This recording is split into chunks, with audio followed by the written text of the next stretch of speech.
দিল্লীৰ উপমুখ্যমন্ত্ৰী আৰু মোৰ বন্ধু মনীষ সিসোদিয়াৰ গ্ৰেপ্তাৰক আমি ৰাইজৰ দলে তীব্ৰ গৰিহণা দিছোঁ আৰু এই গ্ৰেপ্তাৰক এক প্ৰতিশোধপৰায়ণ গ্ৰেপ্তাৰ বুলি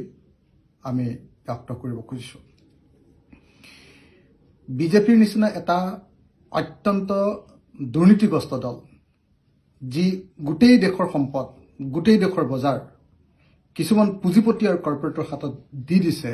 আৰু তাৰ কাৰণে দেশৰ আইন কানুন সম্পূৰ্ণৰূপে সলাই পেলাইছে, তেনেকুৱা এটা দলে মনীষ সিসোদিয়াক মদৰ লাইচেন্সক লৈ বা আবকাৰী নীতিক লৈ গ্ৰেপ্তাৰ কৰা ঘটনাটো নিশ্চিতভাৱে চালনীয়ে বেজিৰ ফুটাক সহাৰ নিচিনা এটা ঘটনা। আমি এই গ্ৰেপ্তাৰক গৰিহণা দিছোঁ আৰু অনতি বিলম্বে মনীষ সিসোদিয়া ডাঙৰীয়াক মুকলি কৰি দিবৰ কাৰণে দাবী উত্থাপন কৰিছোঁ। লগতে দেশৰ এই জটিল পৰিস্থিতিত আমি দেশৰ সকলো বিৰোধী ৰাজনৈতিক দলক আহ্বান জনাইছোঁ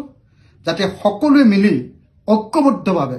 আমি বিজেপিৰ এনেকুৱা ফেচিষ্ট নীতিৰ বিৰোধিতা কৰোঁ, নহ'লে এটাৰ পাছত আনটো দলৰ নেতৃবৰ্গক এনেকৈ বিজেপি দলে গ্ৰেপ্তাৰ কৰিব। আৰু সেইকাৰণে মই এই মুহূৰ্তত ভাৰতবৰ্ষৰ সকলো ৰাজনৈতিক দল আৰু অসমৰ সকলো